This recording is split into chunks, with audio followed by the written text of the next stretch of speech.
আমরা মূলত পুলিশের সকল ইউনিটকে, সকল সদস্যকে এই নির্বাচনে পুলিশের দায়িত্ব এবং কর্তব্যে এবার যে অনেক বেশি গুরুত্বপূর্ণ, ইন্টারিম গভর্নমেন্ট চাচ্ছেন যে এই ইলেকশন সবচাইতে নিউট্রাল, ফ্রি, ফেয়ার এবং উৎসবমুখর হবে।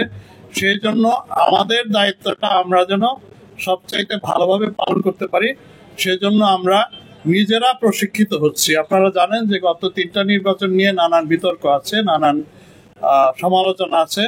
আমাদেরকে যেন সেই সব সমালোচনা, বিতর্ক থেকে আমরা যেন বেরিয়ে আসতে পারি এবং সুষ্ঠুভাবে আপনাদের সকলের সহায়তায়, সমাজের সকল অংশের সহায়তায় আমরা যেন একটা ইলেকশনের শান্তি শৃঙ্খলা সুষ্ঠুভাবে রক্ষা করে একটা সফল নির্বাচন অনুষ্ঠানে আমরা আমাদের ভূমিকা পালন করতে পারি। সেইটা পুনরায় মনে করিয়ে দিতে আমি সকলের সাথে কথা বলেছি, উজ্জীবিত, এবং আমার মনে হয় ইনশাল্লাহ এই ইলেকশনে আমাদের উপর যে দায়িত্ব এসছে আমরা সেটা পালন করতে পারবো। আপনাদের সকলকে ধন্যবাদ জানাই। চাকরি, তারপরে তো আমি রিটায়ার করলাম, তারপরে আবার এসছি চুক্তিতে।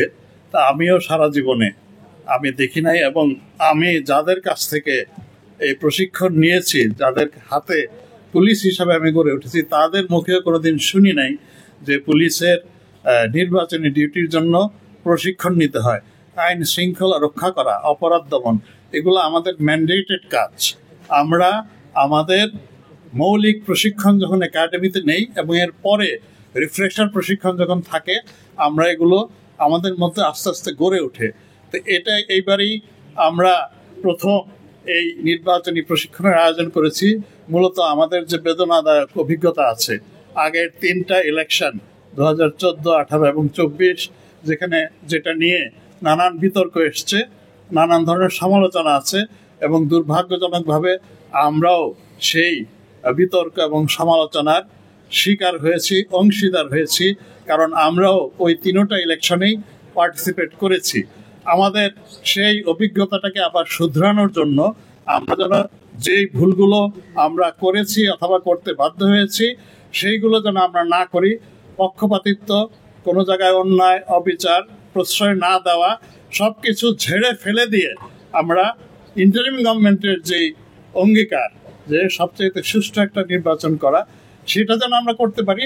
এই জন্য আমরা আমাদের সমস্ত ব্যাড প্র্যাকটিসেস, ম্যাল প্র্যাকটিসেস, কুঅভ্যাস, বদভ্যাস, যাই আমরা আগে আমাদের যাই হয়ে গেছে না কেন, সব কিছু ভুলে গিয়ে আমরা যেন এটা সুশৃঙ্খলভাবে, সুন্দরভাবে করতে পারি। এজন্যই আমরা নিজেরাই আসলে প্রশিক্ষিত হচ্ছি।